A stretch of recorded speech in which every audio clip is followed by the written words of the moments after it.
Мыйзамсыз байууга шектелген Марат Аманкулов мамлекетке 50 миллион сом которду. Келтирген зыяны толук тактала элек.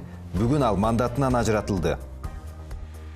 Кыргыз темир жолунда кайрадан ызы чуу. Өкмөт башчынын буйругу менен кызматтан алынган директор Василий Дашков иштөөнү улантууда. Ишкана менен өкмөт эки башка маалымат таратты.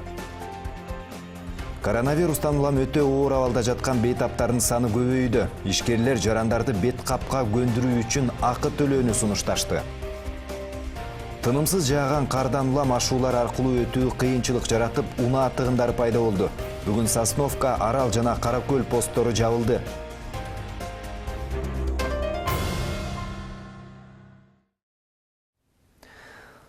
Саламатсыздарбы? Эфирде жаңылыктардын толукталган чыгарылышы, студияда кызматта Мирзат Муканов. Октябрь окуяларынын келип чыгышына себепкер деп эсептелген эки партиянын тең лидерлери бүгүндөн баштап Жогорку кеңештин депутаты эмес.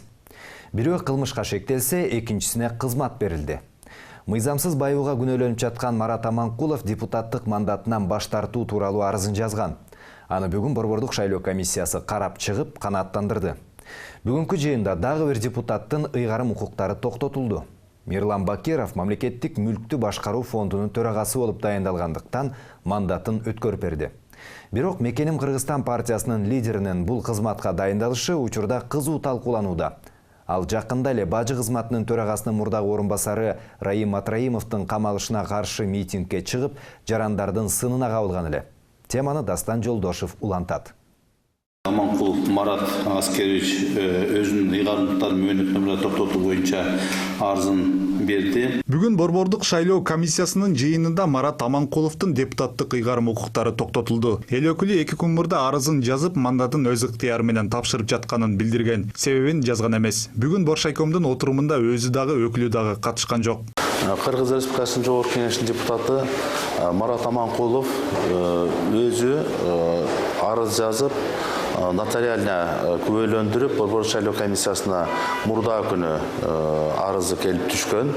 Ошого байланыштуу бүгүн Борбордук шайлоо комиссиясынын отурумунда Марат Аманкулов, Жогорку кеңештин депутаты Марат Аманкуловдун арызы каралып, канааттандырылып, анын Жогорку кеңештин депутаты катары ыйгарымдыктары мөөнөтүнөн мурда токтотулду. Билгилей кетсек, Жогорку кеңештин депутаты Марат Аманкулов былтыр парламенттик шайлоодо ошол кездеги бийликтин долбоору делген Биримдик партиясын жетектеп чыккан. Добуш берүүнүн жыйынтыгы жокко чыгарылып, анын кайрадан эл өкүлү болуу ниетин ташкапты. Андан бери Аманкулов саясий айдыңда көрүнбөй калган. 2 апта мурда УКМК Марат Аманкуловго карата мыйзамсыз байуу берениси боюнча соттук өндүрүш башталганын кабарлаган. Атайын кызматтын маалыматында анын байлыгы жалпы баасы 1,5 миллиард сомдон ашат. Бул декларациясынын көрсөтүлгөн маалыматка дал келбейт. Ал депутат болуп турганда мүлктөрүн жашыруу үчүн жакын туугандарына жана кирешеси расмий тастыкталбаган адамдарга каттатканы аныкталат. Бул тизмеге Соода жана Көңүл ачык комплекси, Бишкек шаарынын жана Ысык көл областынын аймагында жайгашкан 14 жер тилкеси, 3 кеңсе, 4 турак жай, 5 батир, Каприз борборундагы коттедж, 3 хан сарай жана жогорку класстагы 5 унаа бар. Насчет Аманкулова возбуждено уголовное дело о незаконном обогащении. Он, естественно, будет отвечать перед законом. Аманкулов тоже какую-то часть оплатил. Так?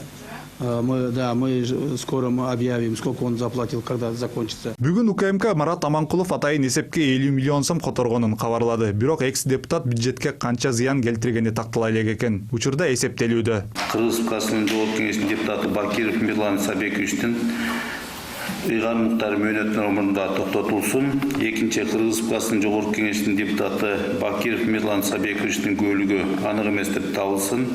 Ага уда эле бүгүн дагы бир депутаттык орун бошоду. Өткөн парламенттик шайлоодо Мекеним Кыргызстан партиясын жетектеп чыккан, азырдагы лидери болуп турган Мирлан Бакировдун парламенттеги ыйгарым укуктары токтотулду. Бирок ал Марат Аманкуловго салыштырмалуу жакшы кызматка барды. Мирлан Бакиров, Жогорку кеңештин депутаты Мирлан Бакировдун дагы башка депутаттык ыйгарым укуктарга шайкеш келбеген кызматка өткөндүгүнө байланыштуу келип түшкөн Кыргыз Республикасынын өкмөтүнүн буйругунун негизинде Жогорку кеңештин депутаты Мирлан Бакировдун дагы ыйгарым укуктарын токтотуу боюнча Жогорку кеңештин депутаттын ыйгарым укуктарын токтотуу боюнча Борбордук шайлоо комиссиясында маселе каралып, депутаттын ыйгарым укуктары мөөнөтүнөн мурда токтотулду. 25 мартта Жогорку Кеңештин депутаты Мирлан Бакиров мамлекеттик мүлктү башкаруу фондуна жетекчи болуп дайындалат. Бирок анын бул кызматка барышына көптөгөн нааразычылыктар айтылууда. Ал түгүл бул тууралуу социалдык тармактарда дагы кызуу талкуу жүрүүдө. Мирлан Бакиров жетектеген мекеним Кыргызстан партиясынын дарегине добуштарды массалык түрдө сатып алды деген айыптар айтылган. Бирок өзү муну четке кагып келет. Ошондой эле Бакиров Жогорку Кеңештин төрагасынын орун басары болуп турганда дагы бир топ сын пикирлерге кабылган. Алсак өлкөдөгү жашоого нааразы болгондорду Памирге алып баруу керектигин айтып жемеге калган. Ошондой эле Бажы кызматынын төрагасынын мурдагы орун басары Раим Матраимовдун камалышына каршы митингтерге дагы катышып, көпчүлүктүн нааразычылыгын жараткан. Терс сын пикирлерге карабай жоопту кызматка дайындалган Мирлан Бакировго каршы оюн айткандардын арасында эркин журналист Семетей Таласуулу дагы бар. Мирлан Бакиров деген бул эми ошол мекен Кыргызстандын лидери эмес беле. Ошол өзүнүн уурулугун моюнга алып, тиги мамлекетке жанагындай миллиардтаган акча төлөп берип аткан Томожник Райымдын партиясынан чыккан да. Анан ошондой жек көрүндү парламенттин өкүлүн алып келип анан фугиге коюп ататты. Аякка барып эмне кылат эмичи? Ал эми Мирлан Бакиров бул айтылган сындардан кабары жок экендигин билдирди. Ошондой эле ал мекеним Кыргызстан партиясынын төрагасы бойдон калганын айтты. Биринчиден мен интернет караганга убактым жок. Ал жерде эмне маселе атат, сөз болуп атат, маалыматым жок. Экинчиден мен азыр Жогорку Кеңештин регламенти менен, өкмөттүн регламенти менен иштейм. Ошондуктан аткаруу бийлигинде бул жакта андай тартип башка да. Ал эми Жогорку Кеңештеги бошогон депутаттык орундар Равшанбек Рыспаев менен Мекимбек Абдалиевке буйруду. Жаңы эл өкүлдөрүнө бүгүн эле Борбордук шайлоо комиссиясы тарабынан төш белги менен күбөлүк тапшырылды. Абдалиев Өнүгүү Прогресс фракциясынан Мирлан Бакировдун ордуна баратса, Рыспаев КСДП фракциясынан Марат Аманкуловдун креслосун ээледи. Дастан Жолдошев, Турганиязов, НТС. Бир жума мурда Кыргыз темир жолу ишканасынын жетекчиси кызматынан бошотулган Василий Дашков дагы деле иш ордунда. Аны жумуштан алуу боюнча буйрукту премьер-министр Улукбек Марипов 25 мартта эле чыгарыптыр. Бирок коомчулукка кече гана белгилүү болду. Ошол эле учурда темир жол ишканасынын кызматкерлери өкмөттүн токтому аларга келбегендигин айтышууда. Мындан улам Василий Дашков иштеп жатыптыр. Бирок ал журналисттер менен жолугушууну каалаган жок. Анын ордуна басма сөз катчысы маалымат таратты. Ал эми транспорт министрлиги Дашков бир жума мурда эле кызматтан алынганын айтып, документти көрсөттү. Кыргыз темир жол ишканасынын айланасында түзүлгөн түшүнүксүз жагдайларды Дүйшөн Шаршембеков түшүнүүгө аракет кылды. 11 айдан бери Кыргыз темир жол мамлекеттик ишканасын жетектеп келе жаткан Василий Дашков кызматынан бошотулду. Бул боюнча буйрукка өкмөт башчы Улукбек Марипов 25 мартта эле кол коюптур. Премьер-министрдин чечиминде Дашковду кызматтан четтетүүнүн себеби көрсөтүлгөн эмес. Болгону экономика жана финансы министрлигине караштуу мамлекеттик мүлктү башкаруу фондунун сунушу негиз катары көрсөтүлгөн.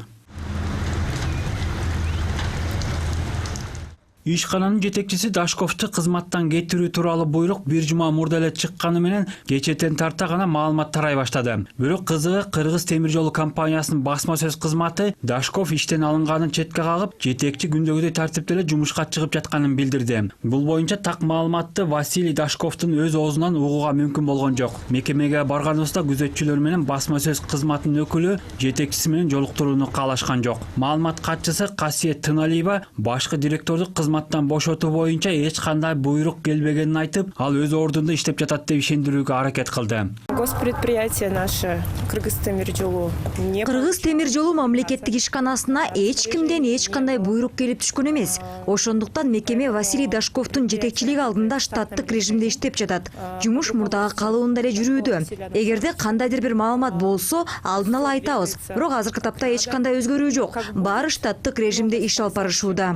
Кыргыз темир жолу ишканасы тарабынан айтылган мындай жооп боюнча өкмөттүн басма сөз кызматына кайрылсак, транспорт министрлигинен маалымат алуу керектигин билдирди. Ал жактан болсо Марипов кол койду деген буйрукту жөнөтүштү. Мындан улам ортодо түшүнүксүз жагдай пайда болду. Ал арада мекеменин ичинде Дашковду кызматта алып калуу үчүн үгүт иштери жүрүп, айрым жумушчуларга кысым көрсөтүлүп жатат деген маалыматтар тарады. Эми Дашков анын командасы булар азыр аракет кылып атышат ушул өзүнүн адамын коюп кеткенге. Бул темир жол ишканасы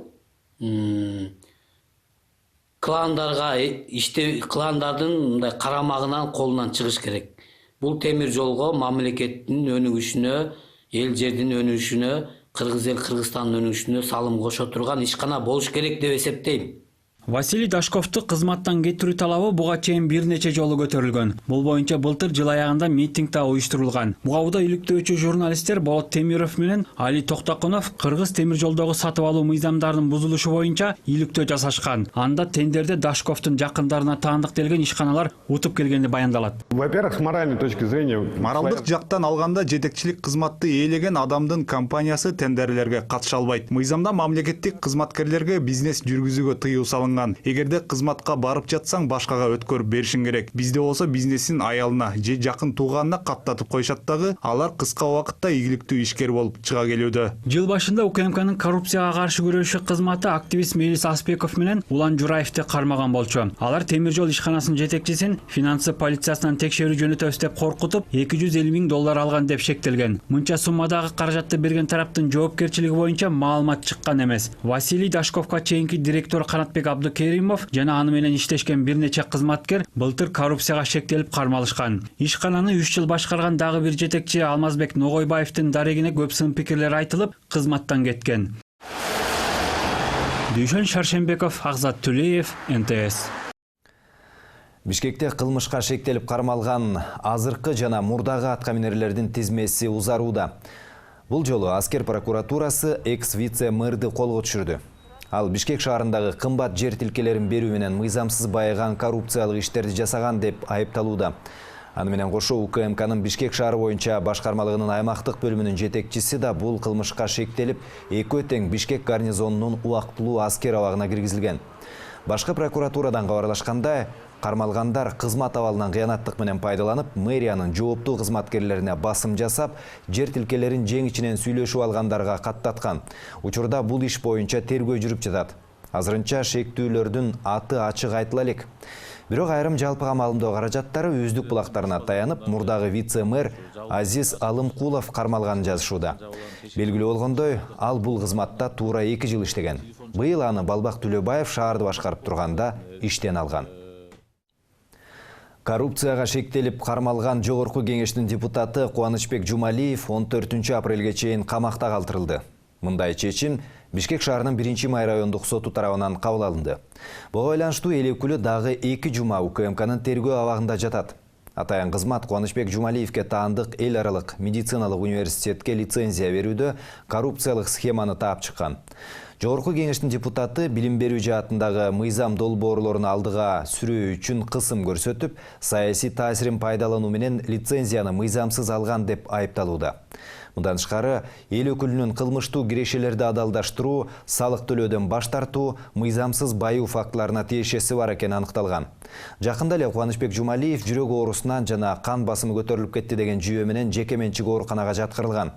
Бир нече жумадан кийин ал кайра тергөө абагына жеткирилген. Президентке караштуу сот жана укук коргоо ишин өркүндөтүү маселелери менен алектене турган жаңы кеңеш түзүлдү. Тиешелүү жарлыкка мамлекет башчы Садыр Жапаров кол койду. Документ 2 системанын ишин өркүндөтүүгө багытталган. Бул жаатта иш алып бара турган кеңешти президент өзү жетектей турган болду. Ал эми курамына башкы прокурор, соттор, атайын кызматтын жетекчилиги, экономика жана финансы, ички иштер, юстиция министрлерин кошкондо 15 мүчө кирди.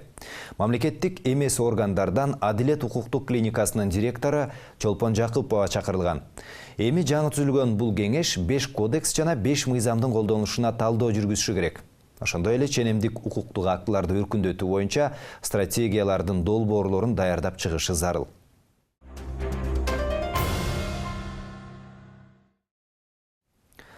Акыркы күндөрү тынымсыз жааган кардан улам ири трассаларда транспорттун жүрүшү кыйындап, айдоочуларга бир топ түйшүк жаратууда. Төө ашуу, Алабел, Көкбел жана Өтмөк ашууларында унаалардын тыгыны жаралган. Мындан улам ал жак аркылуу өтүүгө тыюу салынды.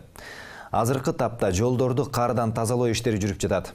Жумуш аяктаганга чейин Чүй областынын Жайыл районундагы Сосновка, ошондой эле Арал жана Каракөл посттору бардык унаалар үчүн жабык турат. Мындай чектөөлөр аба ырайы жакшырганда гана алына турганын өзгөчө кырдаалдар министрлигинен билдиришти. Коопсуз шаар долбоорунун экинчи этабын быйыл июнь айында бүткөрүү пландалууда. Бул тууралуу санариптик өнүктүрүү мамлекеттик кызматынан билдиришти. Ал эми тендерден утуп чыккан кытайлык компаниянын өкүлдөрү берилген мөөнөттө жетишпей калабыз дешүүдө. Буга пандемия себеп болуп жатыптыр. Экинчи фазанын алкагында республика боюнча дагы 266 видео көзөмөл камера орнотула турганы белгилүү болду. Коопсуз шаар долбоорунун биринчи этабында 10 көчөнүн кесилишинде көзөмөл жабдыктар илинген. Теманы Чолпон Жээнбекова улантат. Коопсуз шаар долбоорунун биринчи этабы 2 жыл мурун ишке ашкан. Анда 100дөн ашуун камералар орнотулган. 38и Бишкек шаарында болсо 48и Чүй областында ишке кирген. Биринчи фаза россиялык Вега компаниясы тарабынан жүзөгө ашырылган. Көчөлөрдө видео көзөмөл камералар орнотулгандан кийин жол кырсыктары бир топ азайган деген маалыматтар берилген. Алсак бир эле Бишкек шаарында авариянын саны 44%га кыскарса, Чүйдө бул көрсөткүч 30% түзгөн. Чүй областынын Кант шаарынын тургуну Бакай Кадыровдун 8 жылдык айдоочулук тажрыйбасы бар. Анын айтымында көчөлөр тар болгондуктан жол эрежесин бузбай коюу мүмкүн эмес. Мындай учурда капчыгы жука адамдарга айып пул төлөө кыйынчылыкты жаратууда. Ошондуктан штрафтардын өлчөмүн төмөндөтүү зарыл деп эсептешет. Дал ушундай пикирди карманган 30-40ка жакын айдоочулар жакын арада тынчтык митингин уюштурууну пландаштырууда. Максатыбыз эле ошо айып пулдарды баягы биздин жашоо деңгээлге салыштырмалуу мындай кичине төмөндөтүп берсе деген эле ойда. Андан кийин пениясы деп атат да. Бул жерде азыр мисалы комментарийлерди окусаңар, пенияны эмне үчүн пения салып атат? Биз мисалы үчүн мамлекеттен акча албасак деп атат да. Же кредит албасак мисалы үчүн. Кредит төлөбөй койсоң пениясы өсүшү мүмкүн да. Бишкек шаарында 2 жылдын ичинде 2 миллиондон ашуун жол эрежесин бузуу фактылары катталган. 1,5 миллиондой гана айдоочу айып төккөн. Жол эрежесин бузгандардан өлкө казынасына түшкөн сумма 1,5 миллиардка жеткен. Коопсуз шаар долбоорунун экинчи этабында мындан дагы көп каражат чогултулат деп күтүлүп жатат. Бирок ал азырынча ишке кире элек. 2019 года по итогам Былтыр тендер өткөрүлүп, мамлекеттик сатып алуулар боюнча тартипке ылайык жол эрежелерин бузуу фактыларын каттоо боюнча Шэньчжэн Санвин компаниясы менен келишим түзүлгөн. Долбоордун жалпы суммасы 2 миллиард 654 миллион сомду түзгөн. Мамлекеттик сатып алуу мыйзамы боюнча бул баа эң төмөн болгондуктан алар жеңүүчү деп табылган. Бул долбоордун экинчи этабы республиканын бүт аймактарын камтыйт. Буга 7 область жана 2 ири шаар кирет. Неправильную парковку в неположенном месте. Кытай компаниясынын өкүлдөрүнүн айтымында коопсуз шаар долбоорунун экинчи фазасын ишке киргизүү 1 жыл мурда эле башталмак. Бирок пандемияга байланыштуу иш кечиктирилген. Эми жумушту баштоого даярбыз дешет. 1 ай мурда алгачкы видео көзөмөл камеранын сынап көрүү үчүн Ахунбаев, Осмонов көчөлөрүнүн кесилишине орнотушкан. Аталган компания берген маалыматтар боюнча бул долбоорду жүзөгө ашырууга 2,5 миллиард сомдон ашуун каражат которулган. Бул камераларды сынап көрүү үчүн гана орнотконбуз. Бул система жол эрежелерин бузган автоунааларды эки тараптан тең тартып берет. Ошондой эле 360 градуска чейин айланып, жол чырактын тегерегинде болгон окуялардын бардыгын көрсөтө алат. Мындан тышкары жол эрежелеринин бузуунун 8 түрүн аныктайт. Бул видео көзөмөл камерасы мурдагыларга салыштырмалуу 40 эсе күчтүү десек болот. Биз мындай долбоорлор менен көп жылдардан бери иштеп келе жатабыз. Кытайдан мындан да ири долбоорлорду ишке ашырганбыз. Пандемияга байланыштуу азыр бизде мүчүлүштүктөр жаралып жатат. Кытай Кыргызстан чегарасы аркылуу камераларды өткөрө албай келгенбиз. Азыр деле ушундай маселе бар. Ошондой эле адистерибизди алып келүүдө көйгөй жаралууда. Коопсуз шаар долбоорунун алкагында айып салынган айдоочулардын арасында акчаларын төлөбөй койгондор көп. 200дөн ашуун адам штраф төлөөдөн баш тартып сотко чейин кайрылган. Жол кыймылынын коопсуздугун камсыздоо башкы башкармалыгынын маалыматына таянсак, жол эрежелерин бузуу фактылары көбүнчө Бишкек шаарынын четинде катталып, өлүм менен коштолгон учурлар да бар. Эми ошол айланма жолго видео көзөмөл орнотуу пландалууда. Чолпон Жээнбекова, Диас Сакимбаев, НТС. Бүгүнкү бороондун кесепетинен Бишкекте жана бир катар аймактарда электр кубаты үзгүлтүккө учурады. Баш аягы 35 электр чубалгысы авариялык абалга туш болгон. Электр жабдууларын оңдоо үчүн 105 ыкчам бригада түзүлгөн. Алардын 19-у Бишкек шаарын кыдырып иштесе, Чүй областы боюнча бөлүнгөндөр авариялык өчүрүү болгон 53 жерге барган. Талас аймагы боюнча 33 билдирүү келип түшүп, ыкчам бригада чакырылган. Керектөөчүлөрдү электр кубаты менен үзгүлтүксүз камсыз кылуу максатында түндүк электр ишканасынын толук курамы күчөтүлгөн тартипте иш алып барууда. Кыргызстанда коронавирустан улам абалы оорулуп кеткендердин саны көбөйүүдө. Республикалык штаб берген маалымат боюнча, бүгүнкү күнү стационарларда жаткандардын дээрлик 5%-нын абалы өтө оор деп бааланып жатат. 3 күн мурда бул көрсөткүч 3,5% түзүп жаткан. Азыркы тапта ооруканаларда 500дөн ашуун бейтап дарыланып жатса, 24 адам өтө оор абалда. Кече эле өлкө боюнча COVID-19 вирусуна кабылгандар 100гө жетпесе, бүгүн алардын саны кескин көбөйө түшкөнү байкалууда. Акыркы 1 сутка ичинде эле бейтаптардын катарына 164 адам кошулду. Алардын 97си Бишкек шаарынын тургундары. Бишкек шаары боюнча 2021 жылдын башынан тартып 3355 коронавирус илдети жана пневмония учурлары катталган. Бишкек шаарынын үй бүлөлүк медицина борборлорунун медициналык кызматкерлери үй карантининдеги адамдардын ден соолугуна абалына байкоо жүргүзүшү. 2021 жылдын 1 январынан бери бардыгы болуп 3920 адам үй карантинине алынган. Алардын ичинен карантиндин мөөнөтү бүткөнүнө байланыштуу 3094 адам байкоодон чыгарылган. Бул жылдын 1 апрелине карата байкоодо 1239 адам турат. Алардын ичинен 370 адамдан ПЧР анализи оң жыйынтыгы менен аныкталган. Үй шартындагы карантин мөөнөтүн өткөрүп жаткан адамдарды көзөмөлгө алуу максатында мобилдик бригадалар түзүлгөн. Бүгүнкү күндө Бишкек шаарында 11 мобилдик бригада иштеп жатат. Урматтуу шаардыктар, Бишкек шаарынын мэриясы сиздерге жабык жайларга, коомдук транспортто бет кап кийүүгө, социалдык аралыкты сактоого, көпчүлүк чогулган жерлерге барбоого чакырат. Бизнес коомчулукка өзгөчө кайрылабыз. Бүгүнкү күндө сиздерге чоң жоопкерчилик жүктөлгөн. Соода борборлорунда, банктарда, кеңселерде санитардык ченемдерди жана эрежелерди так сактоону өтүнөбүз. Кыргызстанда коронавируска каршы эмдөө иштери уланууда. Анын 4-күнүндө ийне сайылган адамдардын саны 300дөн ашты. Алардын 127си Бишкек шаарында, 123-ü Ош шаарында жашайт.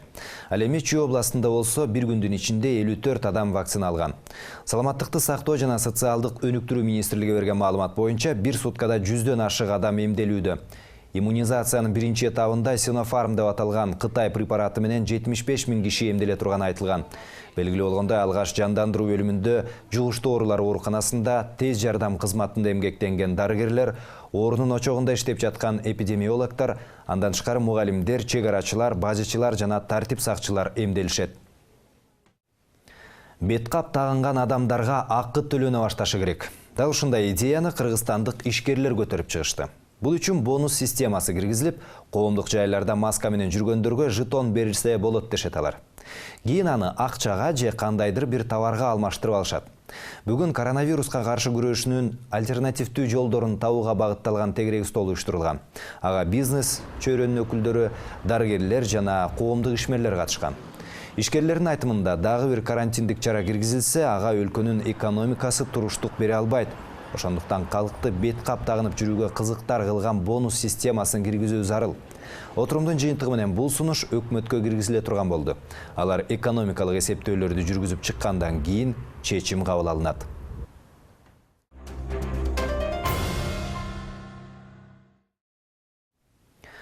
Жалал Абад областынын Акс районунда жер көчкү жүрүү коркунучу сакталууда. Өзгөчө кырдаалдар министрлигинен кабарлашкандай, Кара суу айыл аймагынын Жүзүмжан айылында жер көчкү активдешип, жаракалар чоңоюп кеткени байкалган. Буга байланыштуу жарандык коргонуу комиссиясынын протоколунун негизинде ал жактан 9 үй бүлө көчүрүлдү. Учурда жер көчкүнүн көлөмү такталууда. Өзгөчө кырдаалдар министрлигинин былтыр тараткан маалыматы боюнча, Жалал Абадта 1,5 миңдей үй бүлө жер көчкү жүрүү коркунучу бар аймакта жашаса, өлкө боюнча алардын саны 5 миңге чукулдайт. Алардын ичинен 2 миңден ашууну башка жактарга көчүү үчүн мамлекеттен сууда алышкан. Бирок дагы деле кооптуу аймактарда жашоону улантып келишет. Эртең Баткенде шарттуу түрдө коменданттык саат жарыяланат. Мындай тартип Баткен районунда жана шаарында кечки саат 20:00дөн 3 апрель таңкы саат 6га чейин киргизилет. Бул Коргоо министрлигинин коопсуздук 2021 деп аталган ири масштабтуу машыгуусунун алкагында жасалууда. Ал Бужум айылындагы машыгуу таласында 1 апрелден 3 апрелге чейин өтөт. Бул убакыт аралыгында шаарга кирип чыгуучу жерге коюлган блокпосттордо жарандар текшерилбейт, эч кандай уруксат кагазы талап кылынбайт. Машыгууга Ош, Жалал Абад жана Баткен областарындагы аскер күчтөрү менен 100гө жакын унаа, зооттолгон жана атайын техника, 20дай артиллериялык система, ошондой эле 10дай авиациялык техника тартылган. Жергиликтүү бийлик өкүлдөрү өзгөчө кырдаалдар ички иштер, саламаттыкты сактоо министрликтеринин жана УКМКнын өкүлдөрүн кошкондо 2000ге жакын адам катышууда. Машыгуунун биринчи этабында аскердик өзгөчө абал киргизилген шартта аскерлер менен жергиликтүү бийликтин иштешүүсү, мобилизациялоо сыяктуу тапшырмалар иш жүзүндө аткарылат. Кийинки этаптарда аскердик машыгуу, өзгөчө кырдаал учурунда элди эвакуациялоо, төрткүл суу сактагычын кайтаруу аракеттери болот. Бүгүн мына ушундай окуялар менен коштолду. Ушул жана башка маалыматтар менен НТС Чекит KG сайтынан, ошондой эле НТСтин соц тармактардагы расмий баракчаларынан дагы тааныша аласыздар. Кайрадан аманчылыкта көрүшөлү.